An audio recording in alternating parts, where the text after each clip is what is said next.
Chair recognizes Representative Flynn. Thank you, Mr. Speaker and members. I do have a clarifying, this is House Bill 206, and I do have a clarifying amendment that we have filed. But let me go through, first of all, members of the Texas military force who serve in the State Guard. Do you need to read? You need to outline first? Okay. Following amendment, the clerk read the amendment. Amendment by Flynn. Chair recognizes Representative Flynn. This amendment is it's going to, for the purposes of the Veterans Land Program only, and it's going to say that this is for the military forces, and it substitutes the name Texas Military Department. So this bill would be strictly for those military forces that serve in the Texas State Guard.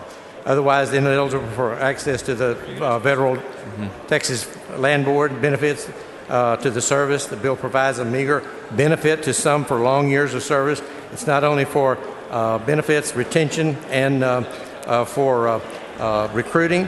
The bill sets a high standard to entry at 15 years of service to qualify for this benefit, while others that have served in federal service only have a 90-day requirement. The bill would allow a benefit to those who serve often without pay, benefits, or other reimbursement for training, deploying, and support of disaster management in the state of Texas.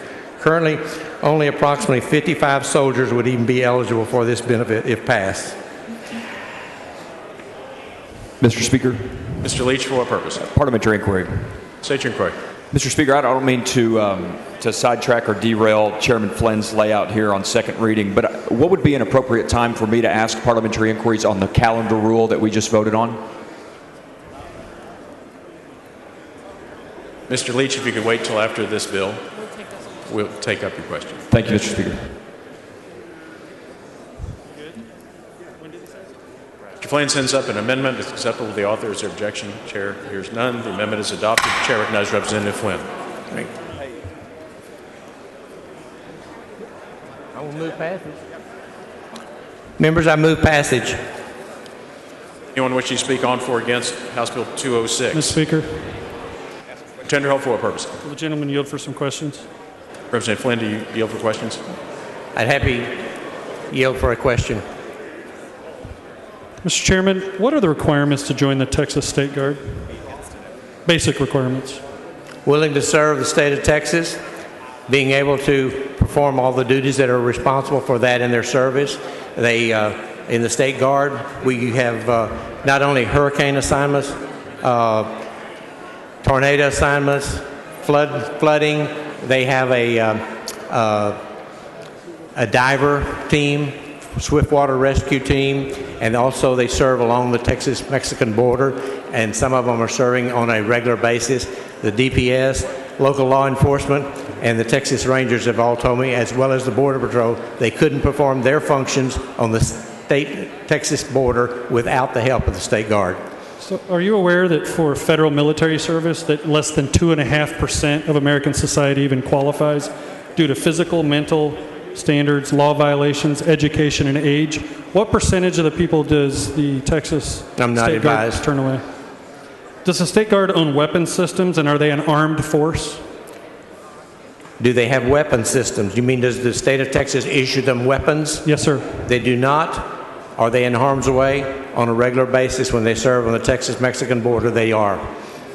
Are State Guard members subject to the Uniform Code of Military Justice, the UCMJ? If you'll remember, last session we passed a bill that included them in that, and it's the same criteria. So will the State Guard ever... I think you voted for it too. Will the State Guard ever deploy to foreign soil to fight, potentially take human life, or give their own life in defense of our nation? I think that the Texas State Guard is the militia that is here in Texas that takes care of it. When the National Guard or other veterans are assigned to other assignments, they're the ones that the governor calls on. This is to be the governor's military force. So when is the last time that a State Guard member has engaged in combat operations in Texas? This is not a combat bill. This is a bill that allows these people that have served 15 years to qualify for a Texas state veterans loan. And how many people did you say that this would pertain to? Let's see, I think we said, I think there's about I think currently I think it said it was 55 people we would even prefer to. Okay, but so- most of just a second, let me answer. But most of those are people that have already qualified for other service. So, so to accommodate 55 people plus a potential recruiting goal And retention. do you feel that it's fair to accommodate that small number at risk of being offensive to over 1.5 million Texas veterans and millions of veterans that have fought in wars overseas and on our soil since 1775? I think the Texas State Guard has certainly distinguished themselves in many, many areas. And to qualify as a veteran, you do not have to have been on foreign soil. We're essentially redefining what a veteran is, because here's the legal term. Are you aware of the term Go ahead. for a legal veteran? Read it to me. A veteran is defined as a person who served in the active military, naval, or air service, and who is discharged or released therefrom under conditions other than dishonorable. Active service includes full-time duty in the National Guard or Reserve component, other than full-time for training purposes. So essentially, are you redefining what a veteran is according to the state of Texas? Not at all. As a matter of fact, if you saw the amendment that I just accepted, the purpose of this Veterans Land Program is for the state military forces, period. That's what it's for. I know that you have a concern that it's going to, I think you used the term military creep or veterans creep. No, that's not what it is. That's what it's defined to enable the Texas military forces to be able to have retention and recruiting. This bill was brought to me by General Duke Bodish and also the commander of the Texas State Guard, General Jake Betty, and the Adjutant General. They believe that this is a bill that's something that can be fair and allowed our people that have served for over 15 years. Let me make sure everybody understands, 15 years of service. And in those 15 years of service, they've spent numerous hours and a lot of time in harm's way, not only in a border situation, but a hurricane situation. They do fires. They work with fires. They're the people that protect us. And to have an issue of saying that they're not worthy is somewhat insulting. I don't think that it's that they're not worthy. Right now, they receive CHL fishing licenses. They receive free tolls. I know you weren't aware of that. There are benefits. The fishing license have not been passed. There's a bill for it, but they haven't been passed. There's benefits that they receive. And look, here's the problem. The Texas State Guard performs amazing services to our community and our state. Yes, they do. But they do not act in comparing apples to apples. It is not an armed service, and they don't join knowing that they could spill blood or have theirs spilled and die in the line of duty protecting and defending our way of life and the umbrella of freedom under which we live. They're necessary. But is there a question there, sir? My question is, how and why are you wanting to redefine the term veteran to accommodate 55 people and to increase retention and recruiting when this term has existed since 1775? Your question is meaningless, because what we're doing is we're not redefining what a veteran is. We're defining people that have been in service and they are in harm's way. And if you don't understand that, that's Are you seriously asking me if I don't understand being in harm's way? That's what I'm. You're talking to a guy that was in combat I recognize on Skype with my. No, wait. On Skype with my daughter when incoming rockets came in, and my family had to deal with that. And you're asking me if I understand what a veteran is and what being under attack is? I take offense to this bill, and I know there are a lot of veterans here that do. There's another way to do this. If you want to talk from the front mic, feel free to do it. I will speak at the front mic. But right now, we're talking about this bill, and we're talking about whether or not we should have a veterans land loan from the Texas state that they would qualify after 15 years of service, and many of them have been in harm's way. And when they serve on the Texas state border. They also go into harm's way when they go to fight fires. And someone asked me earlier about whether anybody had died in service. Yes, there have been. I don't have that statistic. I didn't think it would be necessary to come and talk about someone who has done their state service. But it's not veteran service. They're serving the community and the state. They are not deploying overseas. Explain to me how you can compare those two. It's not apples to apples, sir. How do you compare that? Same way you can compare that there are many people in the military, the United States Army, the Marine Corps, the Navy, the Coast Guard, the Air Force, that have never been on foreign soil, and we still call them veterans. And they've done a distinguished service, and we honor them and we want to continue to it. And sir, when they signed up and went through basic combat training, sir. They signed up knowing that they could potentially have to take or give their own life. The State Guard does not do that. They do an amazing job, but they don't do this mission that we're talking about. How would you like to honor them? I think that there's another way to do it. We go in and we change the code, but not. That's what we're doing. That's why we're trying to do that. You're essentially redefining what a veteran is. I disagree with you. I think you'll see when the people vote and veterans vote red, you're going to see how offensive it's going to be to 1.5 million I'm a veteran veterans. and I'm going to vote for it. You're going to vote for it because you're doing it for recruiting and retention purposes. I'm not doing it for just that purpose. That's one of the purposes. I'm doing it because someone that I have the utmost respect for, who has done all of the things that you've talked about, our General Bodish, our General Beatty, all of these people are asking you to do it because they think it's the right thing to do, and I agree with them. I know General Bodish very well, and I have a lot of respect for him, and there's another way to do this. There's another way to do this besides redefining this term, and you keep saying you're not, but it's happening. The term is being redefined. We disagree. Thank you. I move passage.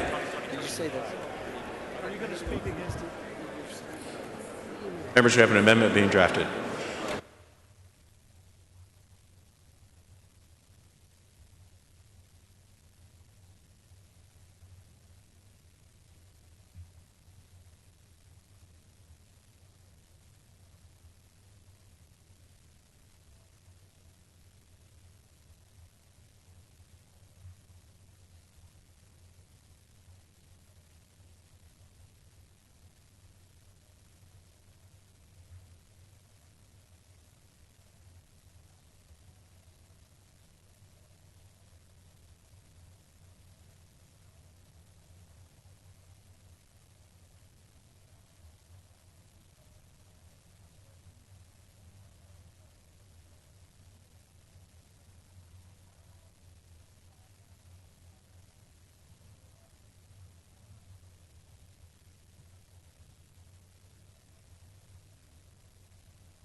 Chair recognizes Representative Gutierrez in favor of the bill.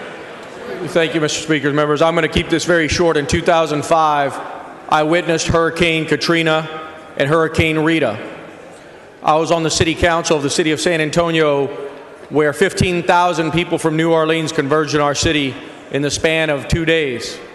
And it was because the United States Armed Services, the National Guard, and the State Guard were there. I saw State Guard agents be out there helping people for days on end. This is a good bill. It doesn't cost us any money. No one's getting anything free. I urge everybody to vote and support our dear colleague, General Flynn. Chair recognizes Representative Schaefer to speak in opposition. Mr. Speaker, members, there's been a lot of discussion about this bill on the floor in the days leading up to it being here. Bottom line up front, this takes people who are not veterans and gives them a veteran benefit. It has nothing to do with whether we value their service or whether they're doing good work. But veterans' benefits are for veterans. By law, members of the State Guard cannot carry a weapon. Members of the State Guard do not take a fitness test. Members of the State Guard have zero risk of being called into a military conflict. They're not veterans. If we're going to do this, then we should add police officers, EMT, first responders, all sorts of people to the bill in order to make them eligible for this benefit. So I have as much respect for what the Texas State Guard does as anybody. It's very important work. But they didn't sign up for that work because they expected to get veterans benefits. And we have made policy decisions in this state to respect the work of veterans because the work that they have done is different. And I believe that a no vote on this bill is in order so that we can preserve the definition of a veteran and keep veterans benefits for veterans. So I would respectfully ask members to vote no on this bill.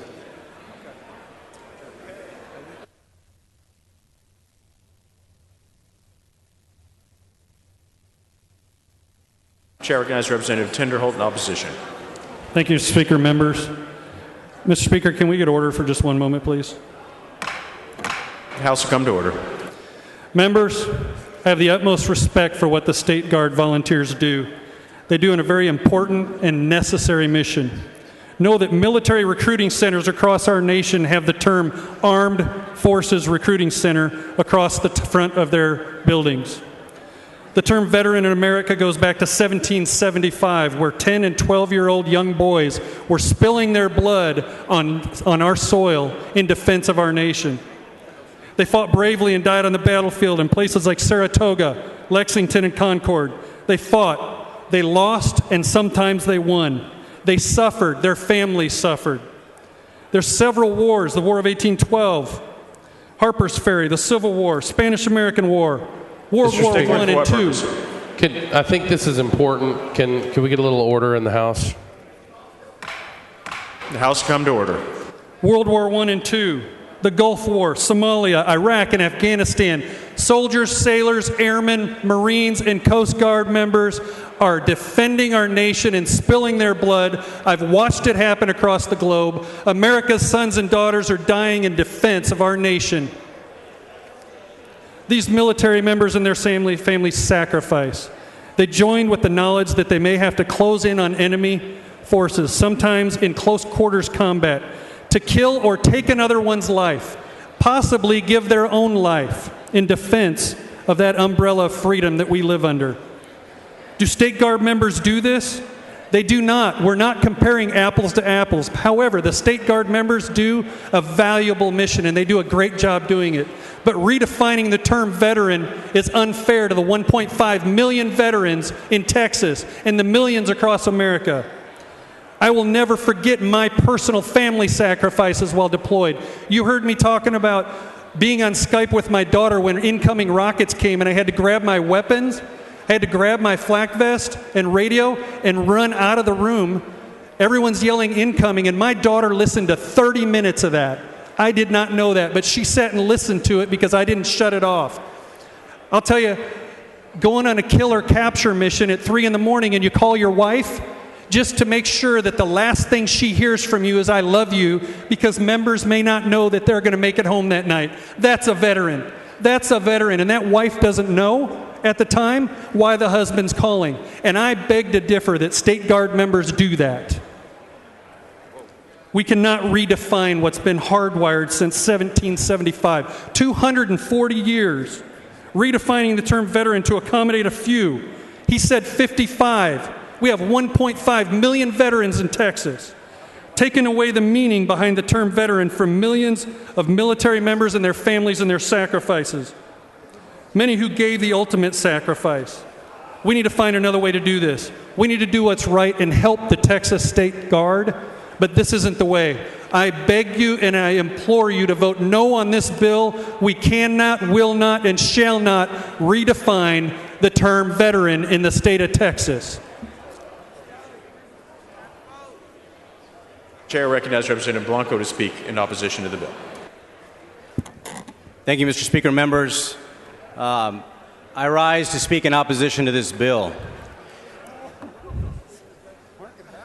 Members, there are several State Guard members who have served honorably in active duty that already qualify for the benefits that this bill provides.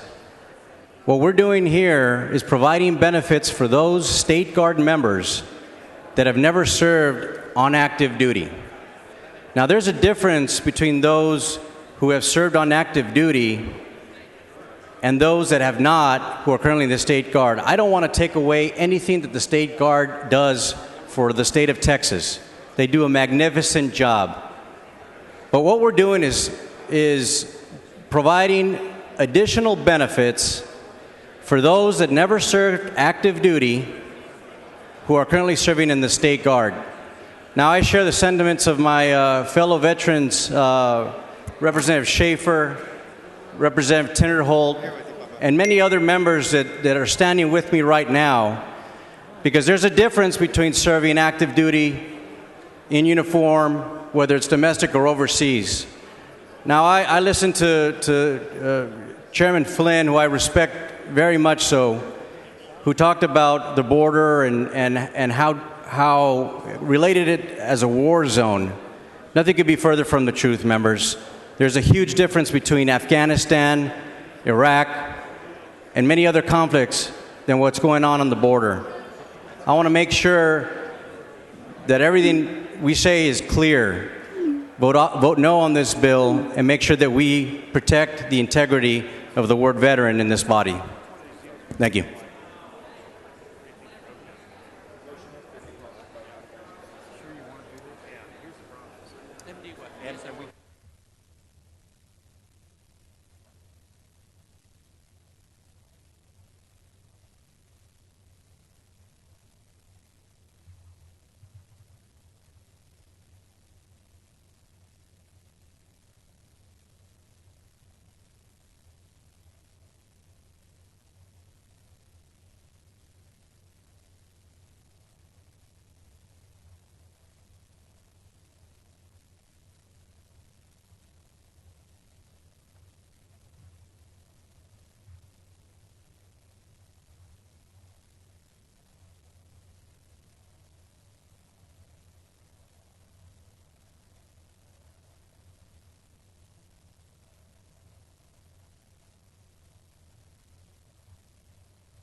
Mr. Stickland, for what purpose? Could I ask that the comments from Representative Tinderholt, Schaefer, and Blanco be reduced to writing and placed in the journal? Members, you've heard the motion. Is there objection? Chair is none, so ordered.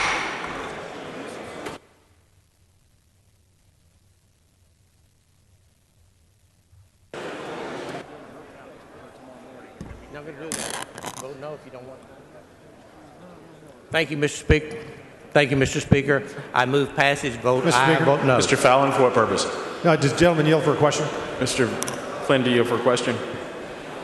Yes, sir. So, Representative Flynn, do these folks take an oath of office? Yes, sir. Do they take the oath of office that says against all enemies, foreign and domestic? Yes, sir, they do. If they go into harm's way, a bullet, whether it's fired in Mogadishu, Baghdad, or San Antonio or Houston or Dallas, is going to cause the same amount of harm. That's exactly right. Would you say that people go into harm's way, these folks go into harm's way for the citizens of Texas? If you're along the Texas-Mexican border, I would say that you do have harm's way. If you're going into a hurricane, if you're going into a forest fire, if you're going into diving if you're working bulldozer action, I think that is harm's way. Okay. Thank you. Yes, sir. I move passage. Mr. Canales? The gentleman yield for a couple of questions. Chairman Flynn, do you? Representative Flynn, I've got the utmost respect for you, but I'd like you to explain the comment that on the Mexico-American border, you're subject to gunfire, because I live there, and I've never been subject to gunfire, so can you tell the body about that?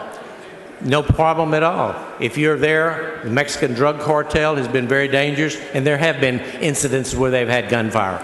I'm thrilled to death that it hadn't happened in your area. I've been down there before. Can you tell us about the incidents in particular? Which ones? I did not come prepared to do 20 questions with you about gunfire. Well, you decided to tell the body that where I live you asked me again, if I knew about zone. it. Your question was, do I know about it? Yes, I've heard it. But you don't know of any particular instance? There was one in Laredo. Well, tell us about that. I wasn't there, Mr. Canales. Once again, I've already told you. Thank you. Mr. Blanco, for what purpose? Mr. Speaker, author yield? Yes, sir. we get some order in the House, Mr. Speaker? The House will come to order. Representative Flynn, I've got an important question regarding the State Guard. Do you have to be a U.S. citizen to serve in the State Guard? That's what you decide to be when you are sworn in, because you say that in your oath of office. So you do have to be a U.S. citizen to join the State Guard? That's always what I've understood, and that is correct. Now, there might be some incidents where they could. And so these members of the State Guard, do they go to boot camp? They go to what they call basic operational training. Is it a federal boot camp? It's a State Guard. So it's not boot camp in the federal sense, where we've already defined that the State Guard is different than federal service. A big percentage of the people in the State Guard have federal service. They're also police officers. They're also firefighters, first responders. You're talking about a group of people that have dedicated their time in their life to serve the state of Texas. And in the event that we did have a serious situation, then yes, the governor could call them into whatever service he feels necessary. They serve at his will. So, Mr. Chairman, does this benefit, does it make it less available for other veterans? Not at all. That's why we had the amendment that we adopted earlier. So it doesn't, for the Texas Military Forces, this is something that the Veterans Land Board, Texas Veterans Land Board does. It does not cost the state of Texas any money. So if we're providing more, if we're opening the door for more benefits, how is there no fiscal note to this? No, there's not. Can you explain that?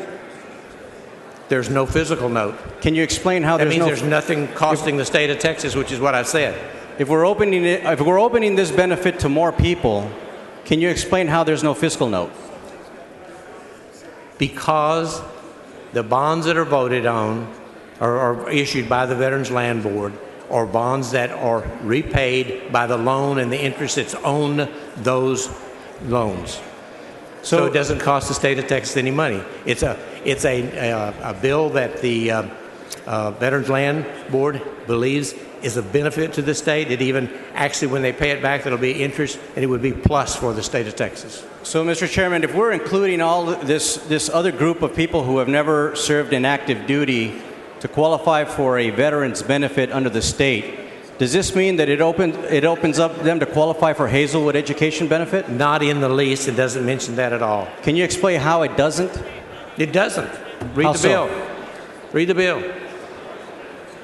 Would you be open to an amendment that excludes members who have not served active duty, who are currently serving in the State Guard, not qualify for Hazelwood?